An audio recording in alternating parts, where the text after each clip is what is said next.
Welcome again to Live at the Lounge. It is Sunday, the 7th of July, and we are in our new home here in the back of Cavalier Cigar Lounge on University Drive.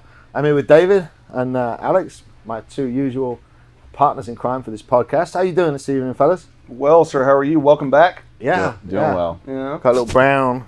Yeah, the most tanned Englishman in the world. I believe so. Yeah. So for those of you that don't know, I was granted a surprise vacation by a couple of the girls at work. They decided to send me on an impromptu trip. So it was well deserved. They kicked him out of the country, and he found his way back. On 20 hours notice, I agreed to go. And last week I ended up being sent to Cancun by the guys at work. And I think that's either because they really like me and they think I deserve a break, or they were just tired of listening to me and wanted to get rid of me for the week. So that's where I've been. I got a nice tan. I met some lovely folks, and I think it was just a bit too long for me, though. You were there a week, right? 6 days? Yeah, 6 days. I could have done with 4 days, maybe. Well, you did relax. Like, the texts we got in the first 2 or 3 days were like, why am I here? This is stupid. And by, like, day 4, you stopped responding because you were having a good time, and that was what everybody was after. I got to blame that on...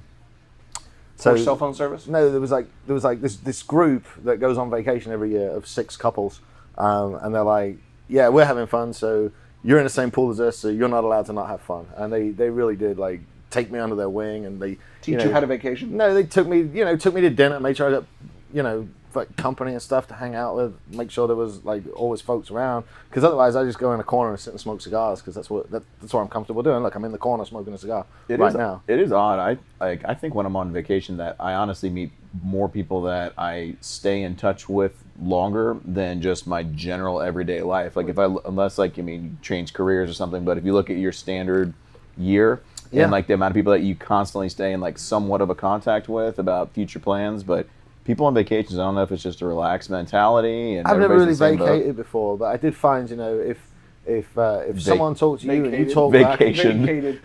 I mean, no, but people were very friendly. I don't know if that's being used the right way, but we're gonna run with it. We'll just roll with it. Yeah, I mean they were friendly, but it's good to be back. I'm ready to get back to work. But I never did dare take a break. But I read something pretty monumental the other day, and basically every single corpse at the top of Mount Everest was once just a super motivated person that worked too hard for too long. And they're still jackets. And they're still there. And they're still there. So I took a break, and it was all right. So now I'm back. What did you guys get up to for 4th of July? It's a very seasonally accurate jacket there. I have no idea what you're talking about. I didn't even notice that. Yeah. It was just happened to be in the car, and there was a stain on this shirt, so we picked it out, covered it up. Right. Yeah, it's my normal everyday wear. Okay. So I got nothing. So it's it's an interactive podcast. It is an interactive podcast, so please comment, like, share. Let us know that it's working. We get lonely if nobody comments. That's true. It feels like it validates us. Mine was pretty relaxed. We need reinforcement, so... It was a nice vacation, honestly. It was one of those things where, I guess we talked about a little bit, just starting in the career of the real estate game, but, I had appointments all the way up through Wednesday morning, and then it was nice having the, rest of Wednesday off, and then Thursday, Friday. That was a really nice kind of mental break. You don't realize how just I hadn't realized just how deep into that office setup I was, and David's right. It took me a good 3 or 4 days to stop pining for the office and wondering what was going on. And on the few vacations I've been on, when I have vacated. Well, we call it going on holiday, and you've holidayed. Yeah. So going on vacation and vacated it. It made sense. It works. It tends to take me 2 or 3 days for the guilt of me not being at work to go away. Right. Well, there was some, they've done psychological studies on that, but actually being out and on vacation, it differs from people, but actually it's usually about 7 to 8 days of actually being broken off from something to really be able to I'd have to quit to get 7 to 8 days. I know, and that's why it's so difficult. But that's why the mental health and things of people who are in other countries, they have the extended vacations, and they can go away for 3 weeks, 4 weeks for a really long time. That their mental health and ability to break away from work, it takes a while to change your habits, and habits include your mental faculties. I have legitimately gotten anxiety being away from work for more than a couple of days because you feel like it becomes such a part of who you are and what you do that going overseas or going out of town for any period of time, because like a weekend doesn't count, right? Because you can see the other side. Right. It's a tangible amount of time. But going somewhere for a week, getting on a plane, going somewhere where you can't respond to an emergency situation at work, for me is anxiety inducing. But that's just the career path I'm in, working 70 hours a week. It's like this last week for me was work wall to wall. Right. I mean, it was additional work than normal. 4th of July. Yeah. It's a big sale week. So it's interesting to me because everybody talks about 4th of July and a lot of the holidays. I saw the post on Brazos Valley Mazda that said 4th of July we are open, and I just wanted to comment why. Like why? It was an effective sales day. Oh, obviously, yeah, but it's also an effective barbecuing day. It is. And we did let everybody go at like 3 or 4 o'clock. I mean, it wasn't everybody sit around till 8 o'clock because typically on holidays, Christmas Eve, Memorial Day, 4th of July, New Year's Day, or New Year's Eve, you'll get business early. You'll pick up business till about 11 o'clock, noon, and then after that, it's a ghost town. Mm-hmm. So usually we'll cut out by 3 or 4 o'clock. All right, I'll allow it. All right, well, thank you. I'm glad. But it just said 4th of July sale. I'm like, but why? Poor fellas. Maybe they're a bunch of British employees, and they were like, "This is like, great." We don't care. Yeah, they wanted to stick it to them. Like it's like the Jew works on Christmas. That's honest. Hey. No, that's honestly, people complain about that. Like at a place that's say open on Christmas Day, and they're like, "What about their families?" Look at all the Chinese restaurants. Well, I mean, it doesn't mean anything to the Chinese New Year. Well, here's how we handle Christmas Eve or Thanksgiving, the day before Thanksgiving or after Thanksgiving, is who is traveling out of town. If you're traveling out of town, we'll make accommodations and say, we take volunteers. Who's willing to come in until noon or 1 o'clock? And typically 1 or 2 people that aren't traveling are like, I don't have shit planned till the afternoon. I'll come in for a couple hours. Mm-hmm. For me, I have always been the guy that is willing to work Christmas Eve and work, Thanksgiving and work Easter, because it doesn't mean anything to me. Right. And so, or when we have our company Christmas party, I always close because I feel like, because it doesn't have any meaning to me, I can give people that it does have meaning to the ability to go spend it with their families. Shameless plug, but it's that's kind of my view on it, or always has been. Interesting enough, I mean, I haven't not been raised Jewish. I was Catholic being brought up, but almost the antithesis. Yeah. Did you ever have anything where you tried to take off or wanted to have work, but like weren't able to get it, and like because I wasn't raised exceptionally religious. Okay. The ish is heavily implied, but goddamn what Jewish. I do enjoy a bacon cheeseburger from time to time. He just has to repent at synagogue. Yeah, I have to say a bunch of like dreidel, dreidel, dreidel songs instead of Hail Marys. Is that if you spin it, you get that punishment, right? Yeah, you pick what punishment you get. Right, that's how it what works. I thought, yeah. Real quick, it was my grandma's 95th birthday yesterday. It's a good at bat. Yeah, she's doing really well. Good. Happy birthday to Jester's grandma if she's watching. Yeah. If she is, I'm sorry for everything we've ever said. Yeah. Including that bit about your grandma the other week. Including a bit about your grandma. But for me, growing up, it was never. We didn't celebrate high holidays, so we didn't go to temple for that. So, okay. It never bothered me. Now, if I could use it to my advantage, and they're like, "Hey, do you need this day off for this?" Yes, absolutely. And so we went to all the religious stuff as kids, all of it, like every last little damn bit. And I feel bad because I don't take my kids to it, but really, it didn't really mean much. I don't want to. It was just the time you had to dress up and be quiet. Well, I liked Harvest Festival because you all got to go around afterwards, and it's the festival where the harvest. If you say the festival of the harvest, I swear to God. Imagine hobbits, right? And the big party they have at the end of the I've never thing, watched those movies. But it's at the beginning of the movie, but it's the end of something. They're having a big party for Bilbo Baggins. That's like a Harvest Festival. That's a real character? No, goodness me. I swear to God, I've never watched I get it. It sounds like fun. It's a fun time of year. The harvest is done. Is it like our Thanksgiving, but without the genocide? Yeah, Okay. pretty much. I mean, we spread our genocide so much throughout the world. We're responsible for over 200 Independence Days. If but you think about it, England's actually responsible for the genocide of America, not. yeah, Yeah, it's true. It's all your fault. yeah, America's gift Well, to it's the like the world last- was jazz, Yeah. and England's gift to the world We was took a America. real sharp turn. Yeah, it got weird. Yeah. That's like when he went to Mexico, and the last time that the Europeans invaded Mexico, it went poorly. So they got Yeah. nervous. The last day and a half went poorly. Did it? Yeah, like everybody in the group was having to spend more and more time in the restroom, and I was Somebody like, didn't drink the water, but they got ice in their drink. yeah, something like that. I was Yeah. like, damn guys, sucks to be y'all. And then that last day and a half, 2 days, it's like, well, finally caught up. with Sucks to be me. That's why they call it Montezuma's Revenge. Yeah. So anyway, everything's better now. Great. Yeah, I got Glad better. we got that out of the way. So what about is going on in world news this week? Have you guys been keeping up with anything? I saw the Epstein thing, but I haven't But read wait. much into it. Before we get to But that, wait, there's more. But wait, it's better. Did you not see the Donald Trump and Kim Jong Il shaking hands? Soon. Un. Um, Bill's dead. Whatever, the American dude and the North Kim Korean of many dude. Jong-uns, yes. Is that not like? Well, Historical-ish. I mean, they showed it's absolutely historical. I think the first I'm shocked we haven't been talking about the it more. I first think sitting it's American great. president, the first American president period We to enter North talked about it Korea. in the last podcast. We did talk about it last podcast. But I figured we'd let him have his moment. Right. I was watching the podcast, For like 20 minutes. about 30, Yeah. in the lobby of the hotel. Did you put it on the TV for everybody to watch? No, Oh. no. Yeah, they have screencasts. Yeah, but they've also, right, because I noticed quite a few people get drunk, right, and the funny thing is, in Mexican hotels, I'd never been, I've never been to Mexico. To a right, so Mexican hotel. It's really, really, really hot. Like, it's oppressively hot. Like, you're closer to the sun than down here. So everybody's really, really brown, and everybody's really, really short because they're like crouching down to get away from the sun. I'm it's sure just- that's the actual It's reason. oppressive. It's horrible, right? So you got all these, like, when people kick off. Well, then what happened to Eastern Europe? Because a lot of them are short. I don't know, but when it was so funny, I saw it twice happen, right? When drunk people start kicking off, all of them little Mexican security guards, they're like fucking Oompa Loompas. They just come on out. I'd like to issue an official apology to the people of Mexico No, and I'm the security serious. forces. The size Coming from difference. the guy in the U.S. flag jacket. Yeah. The size difference between some of the guys, they were like, and movement. It was quite impressive to Yeah. watch. If you go to Thailand, like the average male height's like 5'5".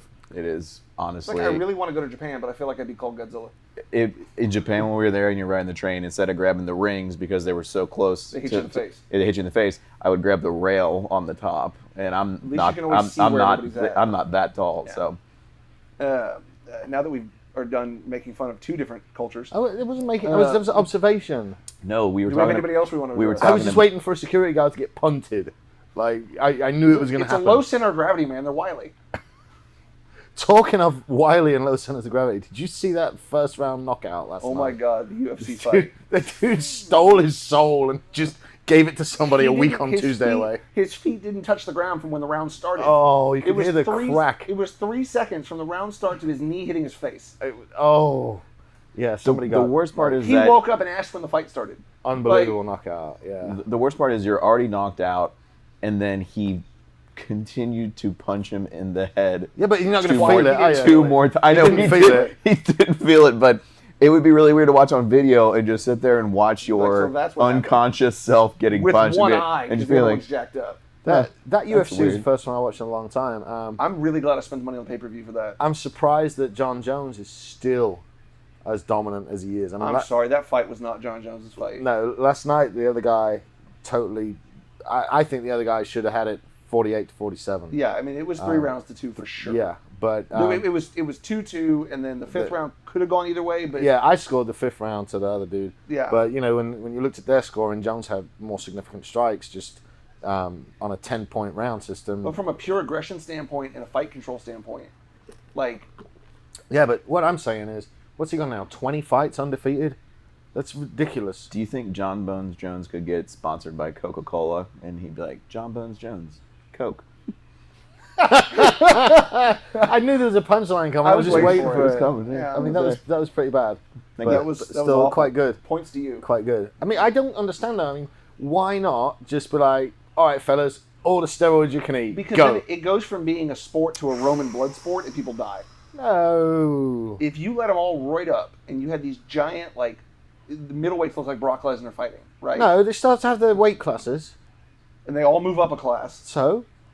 I don't know, man. I Come on, understand man. where you're coming from. Come on, let's go. But again, that's when we go from, like, watching people fight help to yourselves, lads. watching gladiator fights where somebody doesn't leave. Then you're encouraging them via, Oh, I'm encouraging fighters to be violent. No, not be violent to fight. To destroy their heart and everything else. And Yeah, I mean, not only that, but think about the cost of, like, train a fighter.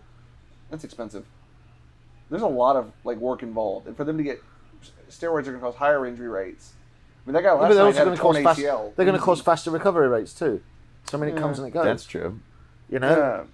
But then when does something like strength outweigh actual So skill and practice? Do you allow fighters to cycle steroids for 12 weeks and stop 3 months before a fight? Well, let's look at two different fights from last night. You look at the Jones fight, which was a stand-up brawl. Yeah. And you look at the very first one. very first fight of the night, which was just a technical jiu-jitsu show the entire time. No, it wasn't. That was a big dude beating up a little dude the entire time. It was, Diego Sanchez was way out.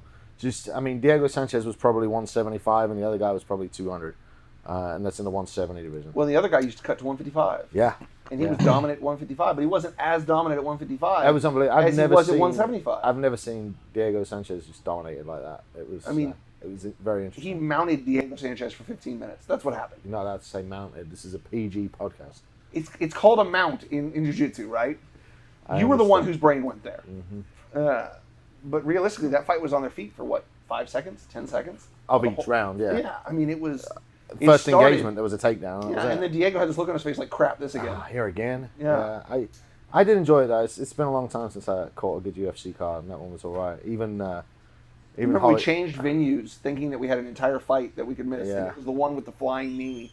And so I got to the house and turned it on, and I saw the top post on Reddit, top are all, was this flying knee in 3 seconds. I mean, it literally did look like he just reached in and took his soul out and just put it in his pocket. Yeah, he kept it.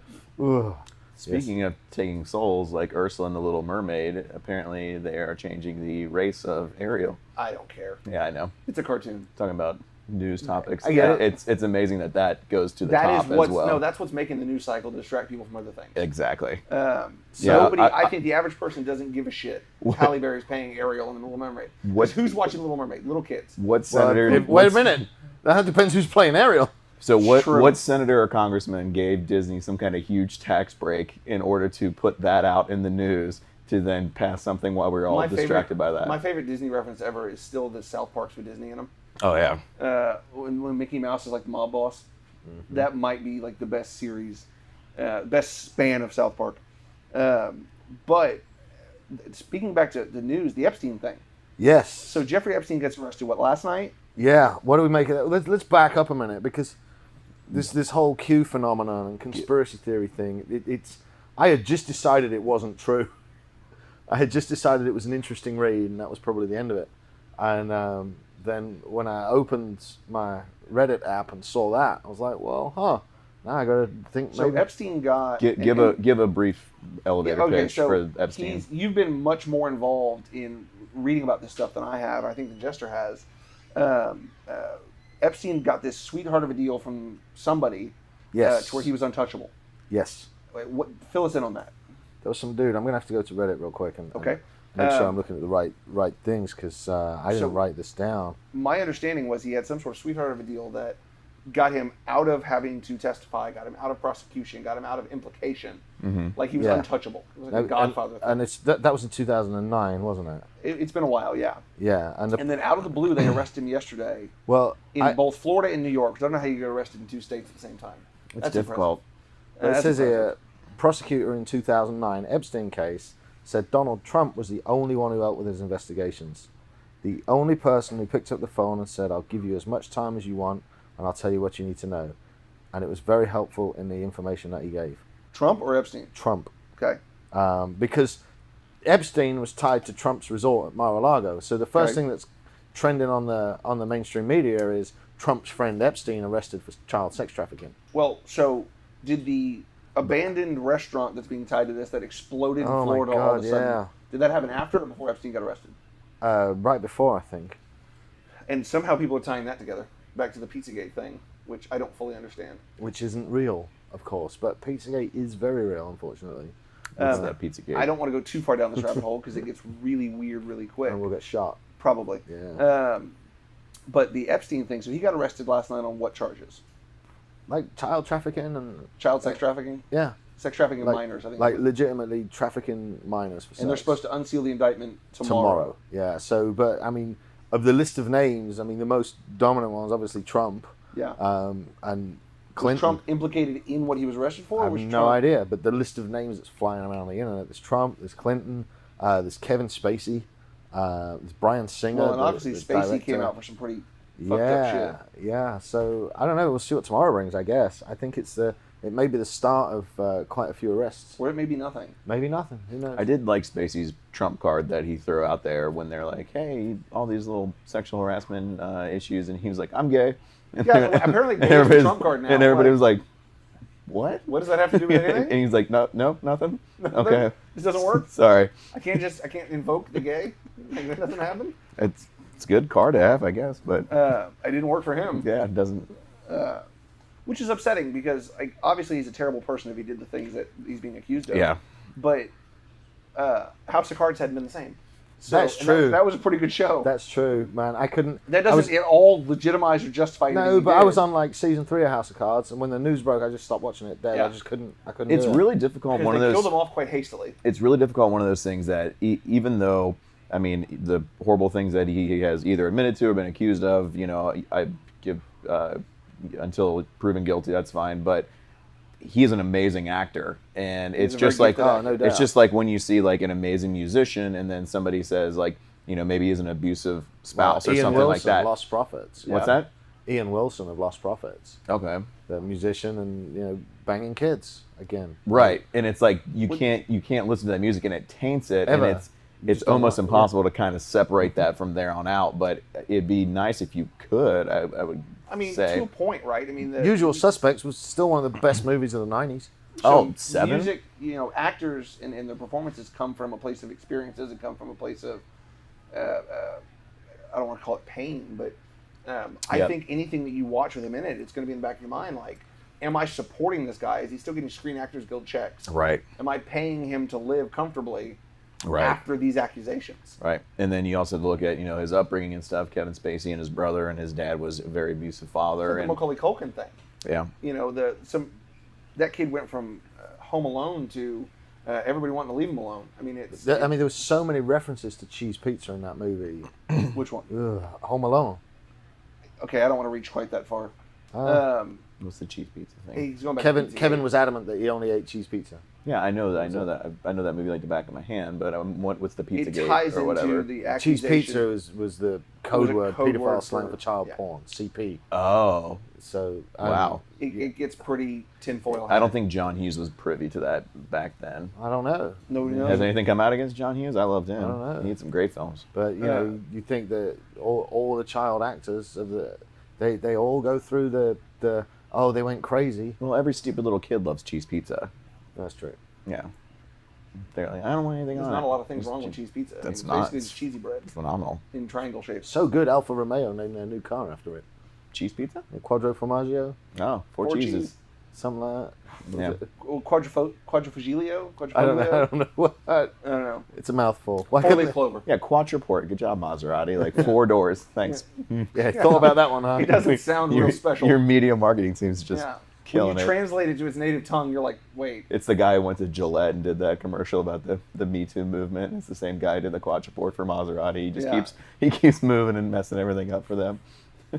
He's Must just be hard one naming. long troll. Must be hard naming cars, though, right? I mean, they've all been taken. Well, the names have been taken. Yeah. Let's talk about, and I don't want to talk about car names because it'd be a really boring podcast. I'd find it interesting, but it's Mustang came out and then Camaro came out. Right. Fuck is a Camaro? I've no idea. It was like Isn't that a breed of horse? Isn't it a type of catfish? It turned into one. They came out and they said that it was like a small animal that ate horses or something like that. Like that was Chevy's thing. I don't know. It's a dumb name, but they came up And they with should it. have called it the Horse Eater. I don't think it would have trended as well. I think so. The Chevrolet Horse Eater. No, No. this is why I don't name cars. Yeah. I'm much better at naming kitchen appliances. You take what it does and add to the end of it. What? It's a fresher. Refrigerate, It's a fresher. toaster. You want to finish that, Alex? Yeah. What's this do? It keeps things fresh. It's a fresher. I'm done. How can you be done? We're done. only halfway through. Yeah. So The Independent, I noticed, was reporting an anonymous Russian official had claimed that sailors avoided a planetary nuclear disaster the other day when they stopped that submarine from going under. What's the deal with that? What? You all didn't read about the Russian sub No. that caught fire, 14 sailors died. No. They Well, they just did the burial forum or something recently too. Yeah. I have that was completely today or missed this news yesterday. cycle. Yeah. It was today or yesterday, yeah. It was a US sub and a Russian sub and an incident. An incident. An Is that incident what to we're where calling it now? they cancelled Vice President Pence's trip and they convened the European Security Council and it was serious.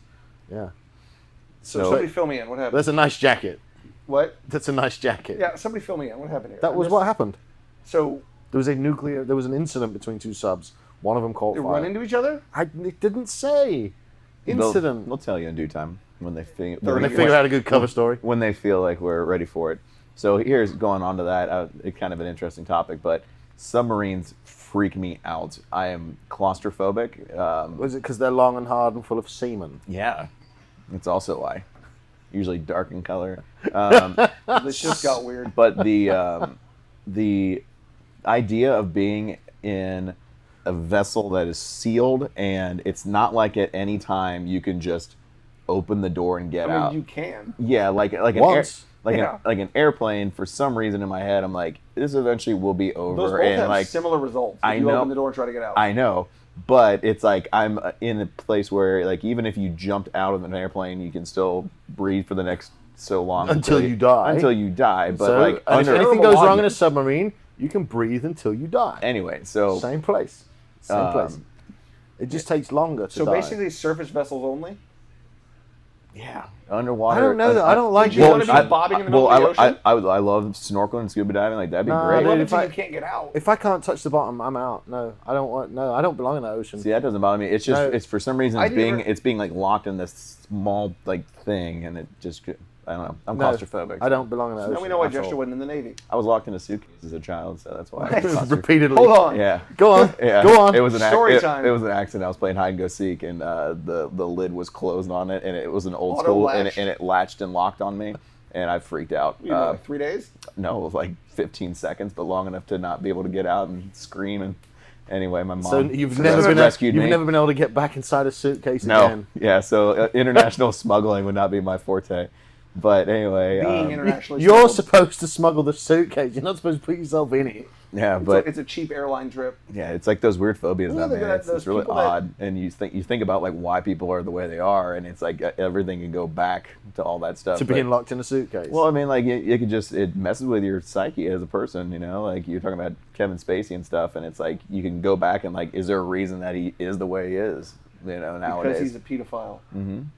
But is that because of something that happened to him as a kid, you know, or was Oh, that? I mean, Probably. I don't give Right. him an excuse. Well, but I think what's happened is there's a whole. I know I'm going we to. made it should, right should his back. should his dad be liable for some of the stuff that he's done? I'm going to sound crazy for this, but there's a whole section of society that finds it acceptable to bugger children, and they've managed to put themselves in positions Well, of power there's an organization. within the church and within the government, so where they can do it at will Well, with no hold on. consequence. I don't want to turn this into a conspiracy theory. Well, show, over but- 300 computers. The at Catholic Church Pentagon thing is have not a child conspiracy porn on them. theory. No, it's not a conspiracy theory. There is a lot of. There seems to be a large number of pedophiles in the Catholic Church. And is in it the only government. the Catholic Church, or is it every No, religious organization? they you just know? had a Baptist one recently down Oh, here yeah. that the leader was doing that. So it's like, why is that for some reason just the magnet? Why is that of- where they go? Yeah, maybe it's more of a protected. We've got a couple of questions. Jeez. Eric's asked, are we doing Kid Rock karaoke after the show? I don't believe we think- are I unless, think unless no. Jester's up for it. Well, it's because of your jacket. Yeah, but I don't. I was do like, karaoke. he's never heard me do karaoke. But then it was your jacket, not Yeah. my karaoke. Yeah.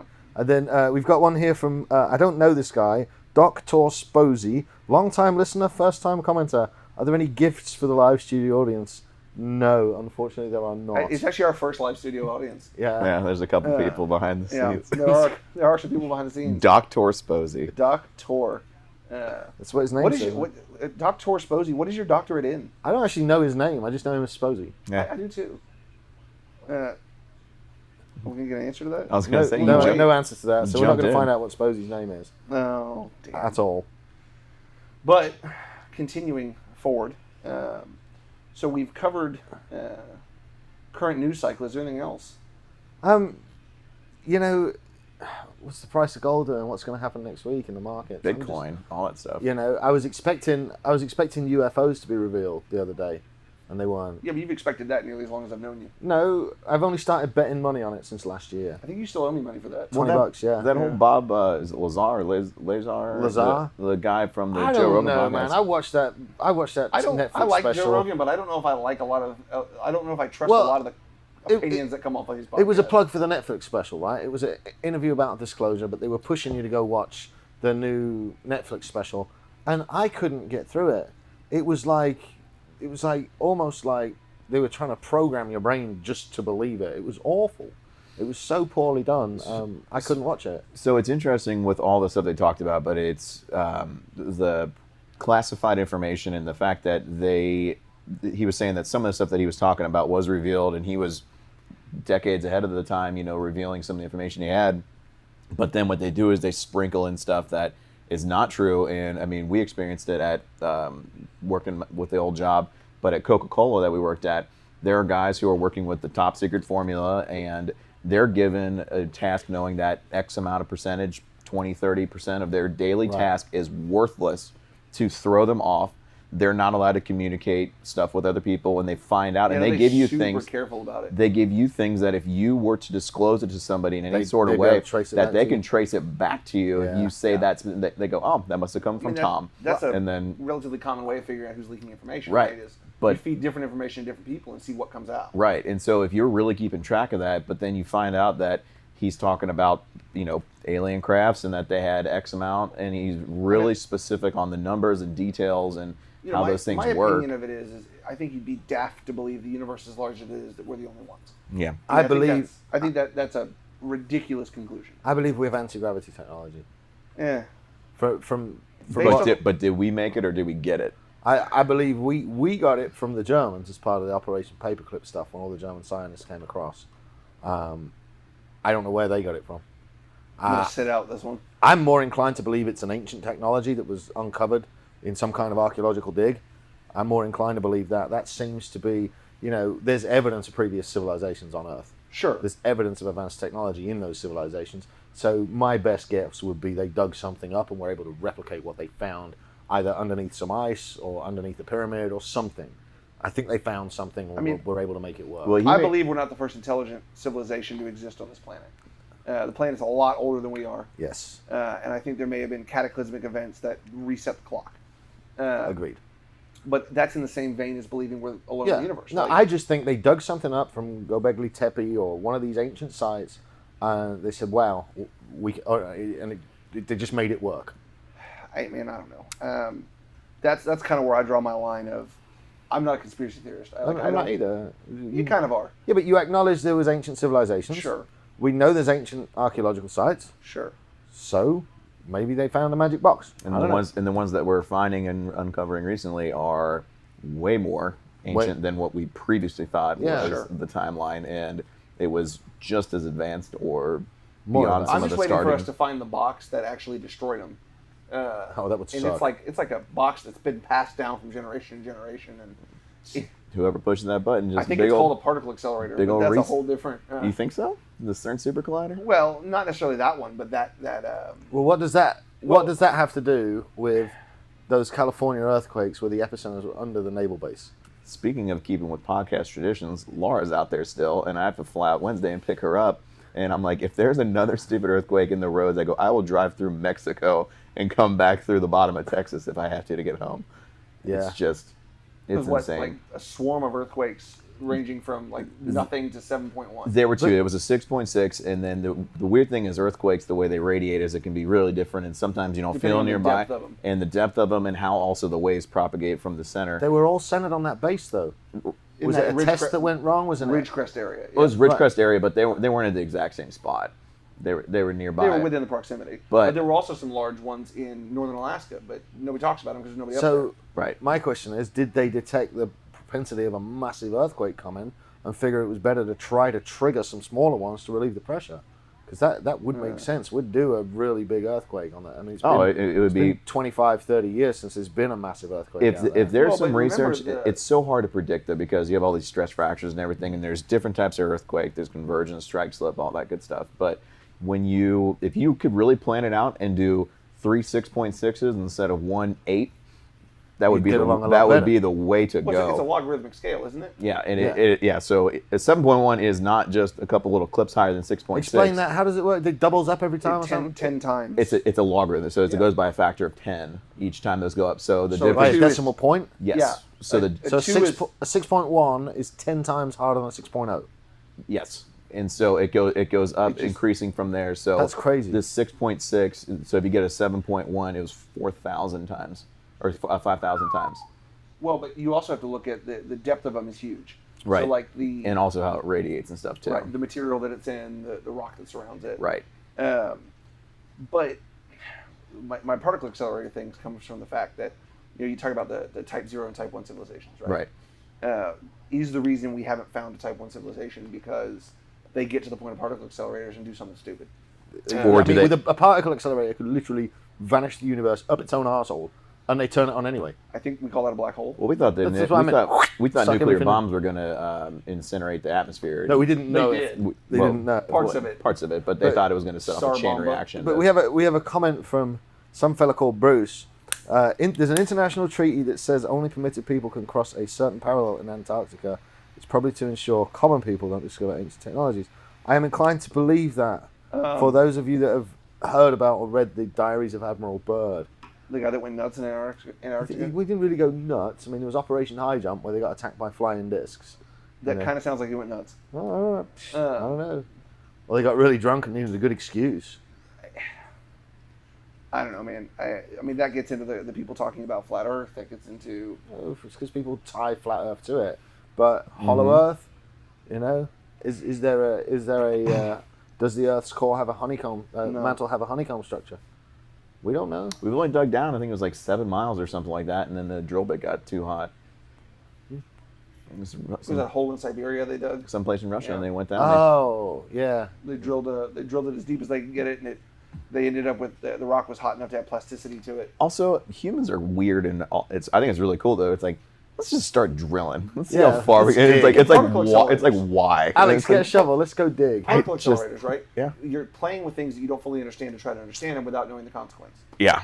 The math might work, but is the math based on predictions or Well, I mean, anticipation? it's really dangerous. I mean, there's tons of scientists who have paved the way, and they end up dying of radiation exposure, or they end up dying of being exposed to diseases, and it's the same. It's the same thing as going off into an unexplored territory on foot way back in the day. Yeah. You don't know what's Absolutely. out there. Somebody's got to be the first person to try it, and somebody might die. I would but love to be smart enough to discover something useful. You don't necessarily have to be smart. There's people that just find things, but there's a tact and a bit of bravery that comes along with it. Yeah, I've never found an arrowhead, but I know a guy that can just go on a walk and trip over them. I don't think I could find any new scientific discoveries. They must have been making a ton of those. Arrowheads. Yeah. Well, it's not like they had like Nintendo Switch to keep So them busy. Bruce brings up again It was like the- 3D Minecraft. Sorry, go Bruce on. brings up again there was supposed to be a large particle accelerator under Waxahachie, and I Yeah. believe they started construction on it and abandoned it. It was Yes. supposed to be nearly the size of CERN or larger, and this was It years was supposed ago. to be larger than CERN, I think. When they talk about CERN and the Mandela effect, the Mandela effect is super interesting to me because I don't, people use the Mandela effect because, if you ask people, where did Nelson Mandela die? A lot of people believe he died in prison. Yeah. Well, is that because we have, and this No, is he going to get didn't. kind of out there. They freed him. Okay, let me finish the idea. Okay, so The idea behind it is there was some sort of cataclysmic event that happened in connection to CERN and the particle accelerator that caused a change in the track that we're on, so to speak. It caused a change in universe. did they reboot from Back to the Future too? No, but you talk about you remember the books The Bernstein Bears? Mhm. Spell it. Berenstain. Right. Right. Everybody remembers it as being Bernstein, Bernstein. I always thought it was Berenstain. But it is like Berstain. I think that's how it's spelled. No, I remember it's Stein, but Yeah. you remember it's Stain. Well, Stein. S-T-E-I-N. That's linguist, but it's actually spelled Stain, I believe. It's the Berenstain. I mean, that could have just been as simple as a European print versus a US print. But nobody's been able to find one printed that says Bernstein on it. Huh. Like everybody goes back and gets their books from when they were kids and they say Berenstain on them. Berenstain. What the hell? Right. That's crazy. And again, it's all speculative, but they talk about, the really high level test they did with CERN when they first fired it up, and then they haven't done any major high level tests since. Like I tell you they what. had. I don't know how much you've read about CERN, but they had an issue when they first fired it up that they had an explosion that took out like several hundred yards worth of it. They had a big leak and stuff too, Yeah. and then you had to wait for it to unthaw because it's liquid helium. Right. They had to wait for it to vent, and then they had to go in there and fix it. It took 2 or 3 years to fix. Scientifically, liquid helium is really cold. Yeah. It's Well, I mean, about as liquid helium is about as close to absolute zero as you can get. If I recall negative correctly. 270, something like Yeah. that. Absolute zero is the point at which all molecular motion stops. I know that. Negative I was wondering how 273. how you get liquid helium so cold. Compression, if I recall correctly. The liquid helium in itself is that cold, and so you have different compressors and stuff that generate it, or not generate, but recapture it. But then they mine it. Actually, liquid helium is mined, or helium is mined. Well, helium is mined, but helium is a byproduct of natural gas. It was vented for a long, long time, and there was a helium shortage. There's only a finite amount of Right. helium. If you Well, could, it's like hydrogen. Hydrogen is the most common element in the universe, but it doesn't exist by itself. Right. So to get it, you have to crack it off of other things, and it's highly expensive and very difficult. there was a Rage Against the Machine line, which I can't remember. However, Great. No, it correlates back to whoever owns the present also owns the past.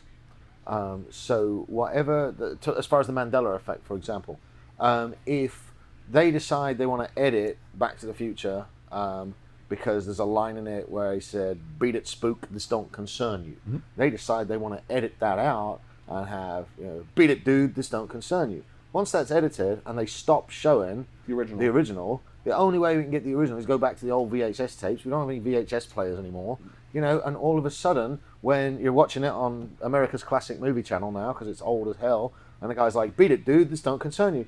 I don't want to mess with no crazy guys." And I'm like, I thought it was "Beat it, spook, this don't concern you. I don't want to mess with no reefer addicts." Yeah. The victors of war write the history book. So- Yeah, history's written by the victors. Is the Mandela effect something as simple as our history being edited by the people that now own the media? Sposey brings up a good point. A lot of people remember a movie where Sinbad played a genie. Mm-hmm. He never did. He was never in a movie where he played a genie. But people swear that Sinbad was in a movie where he played No, it a was genie. Sinbad and the genie. There was a genie in the Sinbad movies. I don't think he was. Was there not? Sinbad the sailor, because he looked like a genie. He had big pantaloon trousers. Well, no, we're talking about the actual actor Sinbad. Oh, I don't know that guy. Yeah, American actor that hasn't been relevant in 15 years. He But was in Jingle All the Way with Arnold Schwarzenegger. yeah, that's probably the most recent. I don't know then. My bad. The last one that Bruce brings up is the Star Wars. Luke, I am your father, and he says, "No, I am your father." But I don't remember it either way because I don't watch the movie in forever. But Yeah, Star Wars sucks anyway. It's okay. I just I'm said not that. I just said that for a reaction from the dramatic audience. effect. Actually, the first 3 Star Wars films, We're good. just keep them, man. The one with Jar Jar Binks killed the entire franchise. That was it. It's Disney now. Are they going to the have first a white three- Darth Vader? I The can't. Darth Vader. I can't even watch a current Star Wars film. They just irritate me. shit. I still every now and again I'll still watch one of the originals if I catch it, and I watched the original one with the kids not too long ago. So, being that this was originally intended as a business podcast, what do we have to talk about business related that isn't conspiracy or history related? Well, the one that we've touched on that I haven't touched on recently actually is productivity and inspiration, and how much time do we lose to YouTube and Facebook, and how do you manage that as a business owner, as a business manager, when social is such an integral part of every single person's day now? I don't think it's social specifically. I think it's portable technology. So it used to be that if people wanted a break from work, they stood up and went to the water cooler. Right. Or they went and smoked a cigarette, or they did whatever they Exactly. wanted to do. Yeah.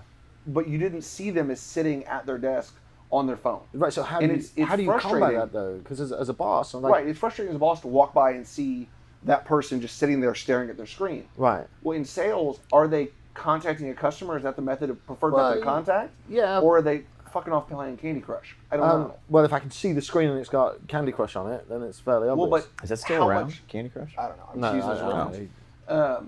How much productivity in an 8-hour day can you expect from people, and how much is an allowable amount of screw off? I think it's relatively reasonable to expect at least 6 hours of production in an 8-hour day. So a Should we say 9-hour what? day. It's a 9-hour day with an hour for lunch. 10 to 15 minutes an hour is going to be. Is going to be kind of lost. Yeah, and I'm Sure. okay with that.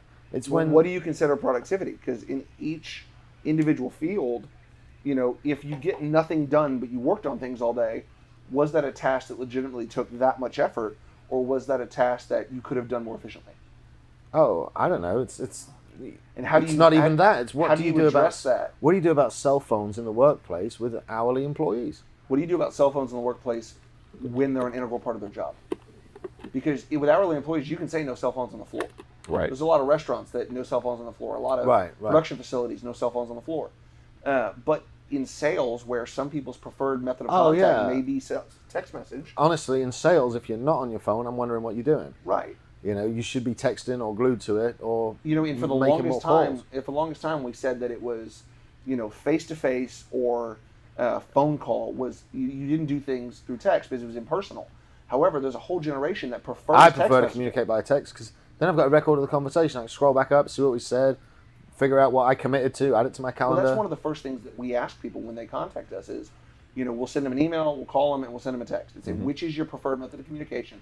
And that's how we'll continue. Right. Right, and I do a very similar thing, and then I tell people when I give them my card, I say, you can call if you like, and I'll call you back, but by all means, text is the Feel free to fastest way to text, get a hold email, of me. call, whatever. I do Yeah. something unpopular. I have my cell phone number on my business cards. I give everybody the option when we order business cards, do you want your cell phone on there? Right. Because I'm not paying for their cell phone directly. So if they say, no, I don't want my cell phone, great. But that gets into something we talked about a couple podcasts ago, which was, if you have somebody whose job relies on them using their email or communication, and they refuse to put their company email on their phone, can you be upset about that? No. Because If there's a law in Germany they're trying to pass that says No, that they did pass. It passed. If you cannot require somebody to respond to work inquiry. That was New York City that they had. I it think with New York's trying to get that pushed through. They But I know it proposed passed in Germany It passed a while in back. Germany, yeah. You're not It's- responsible for work emails outside of work hours. And maybe Right. France as well. Yeah. Unless your job specifically states that you're on call. Or if you have a company that's less than 10 employees. Yes, yeah, something like that. Yeah. But But at the same time, I've always viewed email as non-essential communication. If you send an email, you're not expecting an immediate response. You're Right. expecting a response in a timely manner. right. Text is slightly above that. Yeah. And then if you need an answer now, pick up the phone. Pick up the phone, call me, yeah. Because otherwise, and I've had people send me an email 2 or 3 hours later and say, hey, where's this information? I don't constantly check my Yeah. email. I mean, I don't work at nights. If my phone rings at night and it's work related, of course I'm going to take care of it. But after really about 7:30 or so, I'm out. Yeah. I'm not checking Well, my that's email. one of the first thing that we train salespeople on is you only get the respect that you require. Mm-hmm. So if you do not want to answer text messages or emails or phone calls after 9 o'clock, then you set that expectation. When I talk to people, I say, hey, my cell phone's on here. However, I don't respond after 9 p.m. I don't. I've had clients text And me. nobody gets upset about that. They text like 11:30 or at midnight and stuff. I take great joy in texting them back at 5:35 in the morning when I'm up to get ready to go work Yeah. out on that. I love it. Now, in that being said, if it's something I can easily respond to and I see it, I'm in the state of mind, then I'll Yeah. probably respond to it. Yeah. But you have no right, I believe, to be upset if somebody doesn't respond to you outside of work hours. Right. Exactly. Now, if you're in a job that requires you to be on call, that's a different situation. Absolutely. Yeah. If you are expected as part of your initial agreement with your employer to be on call at all times, okay, then pick up the phone. But if you're not in a mission critical industry, That must suck though, because I mean, how do you have a beer after work on a Tuesday night if you've got to be on call but at you're all not. times? But most people in those positions aren't on call 24 hours a day, right? They're on Right. call on these 3 days out of the week. Yeah, 72-hour. They're on their overnight call. Bruce says I don't roll on Shabbos. You're right, Exactly. Bruce. We It's don't the roll on Sabbath. Shabbos. It's the Sabbath. Yes. We don't roll on Shomer Shabbos. I don't drive.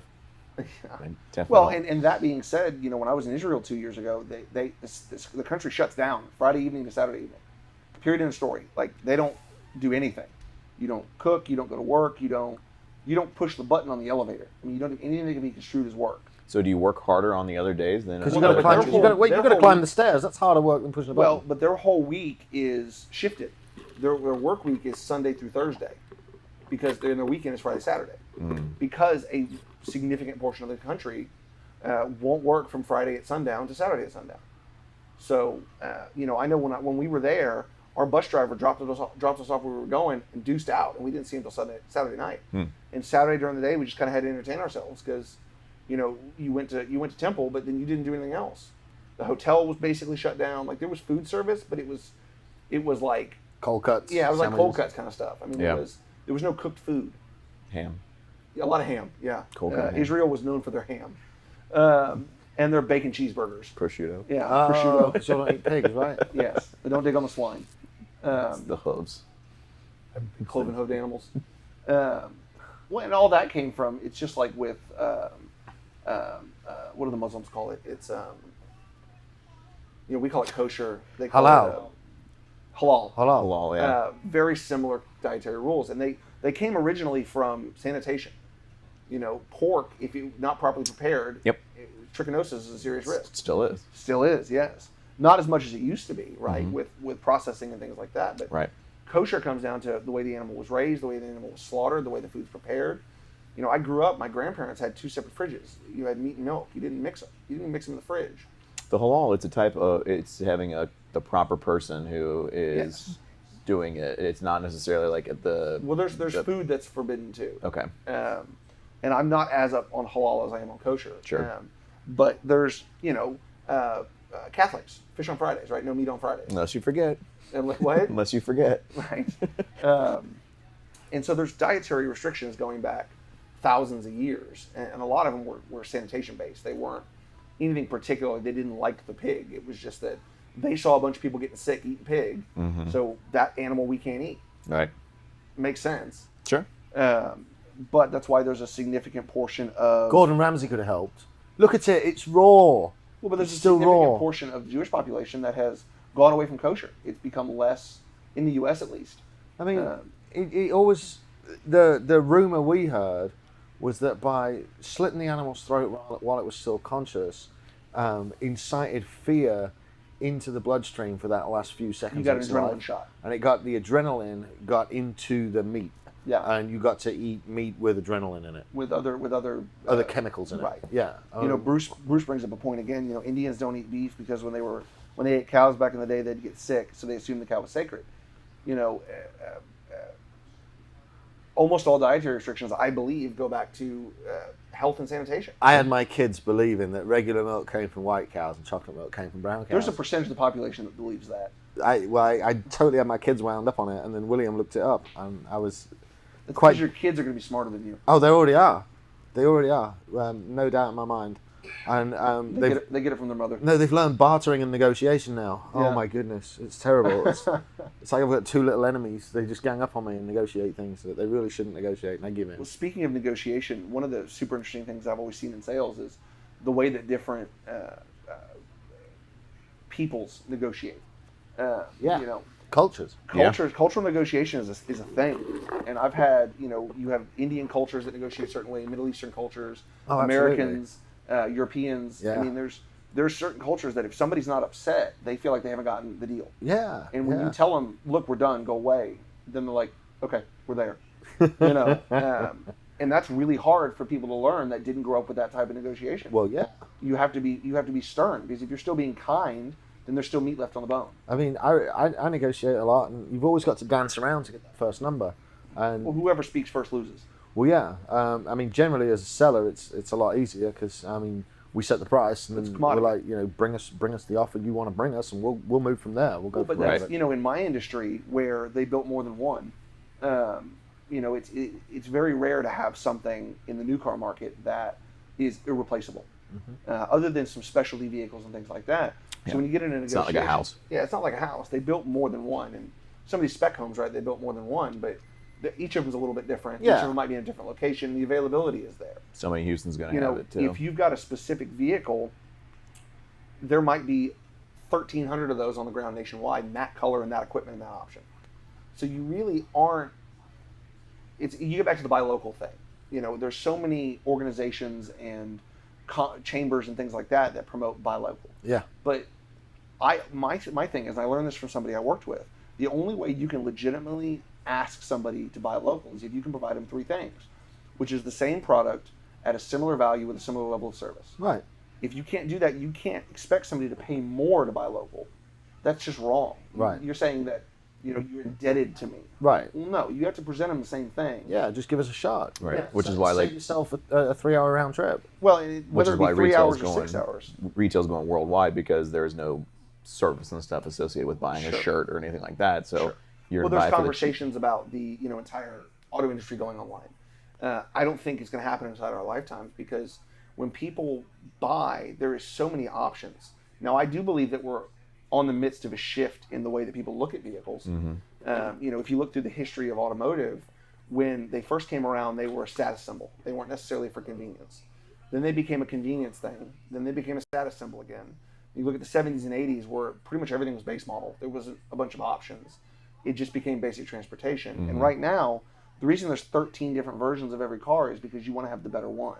Right. You want to show your status by saying I can afford the more expensive one. And What we're little watching, badge on the back that Yeah. says M. right? or- That says M or says Oh no! I mean, the M cars are so far ahead. well, of, but the M is not what it was. They're putting them on everything now. It's like the AMG. oh, the badge. Yeah. Yeah. But the not specifically an M car, but Right. you know, a 3 with an M Sport. the package. 3 with an M Sport package. Right. No, not an M car. But Yeah. you know, at the same time, I think we're on the precipice of a shift where the current generation, who isn't really interested in vehicle ownership, it's going to become more of a what is the best value for my money and what provides me the most basic service transportation. Oh yeah. Yeah. You know, it's going to go from being a status symbol back to a commodity. I believe so. Yeah. And that's going to require the automakers to shift the way they do things. And the significantly. average age of vehicles, I believe, is edging up. It's going to get a little bit older still with the was. financing. Well, but it was. But then there's a huge issue in the used car market right now where there's a scarcity. New car sales are down. You've had 3 or 4 major storms in the last few years. But you look at the financing now. It's like people can't. They're financing shit on 84 months. It's because the value of vehicles has gone up, but people's income has not. Right, but you can't have a 2-year trade cycle on an 84-month note. You can't, and I hate 84 months. I will talk people out of it whenever possible. But at the same time, my job is to sell vehicles. So if I've done my due diligence and said, you need to look at a less expensive vehicle and do it on a shorter term, and they say no, I'm not going to send them out of there and stand on principle. No. I'm going to sell them what they asked for. I understand. Right. Yeah. But I can sleep at night knowing that I made the attempt. But that is affecting your trade cycle. And that's affecting it's the average hugely. age of vehicles on the road. Well, it's also affecting the scarcity of used vehicles. Right, because people No. are fixing them and keeping them long. And vehicles are becoming more reliable, and Yeah, I don't absolutely. wanna- The warranties are becoming longer. I don't want to take on another $60,000 payment. I just Yeah. don't. You know, and I don't know that I'll ever bother doing it again. Well- I may just stay in the mid-20s in the used market and just stay there forever, because there's no real benefit comes to me from driving a $20,000 truck as opposed to a $60,000 one. Well, the difference is you can buy a 3 or 4-year-old vehicle that's just as reliable as a new one now. Yep. Where it Exactly. used to be they were, wad up and throw away by 4 or 5 years old. right, it'll last you another 7. Right. Right. So I think we are out of time. On that bombshell. On that bombshell, yeah, sorry to not wrap it up. Yeah.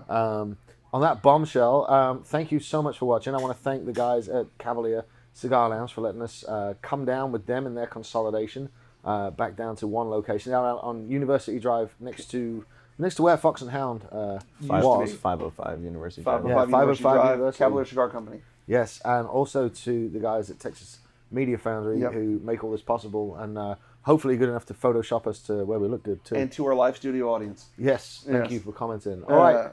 So on that bombshell, we will see you all same time next week, next Sunday. You'll have a great week and stay safe. Bye-bye, guys.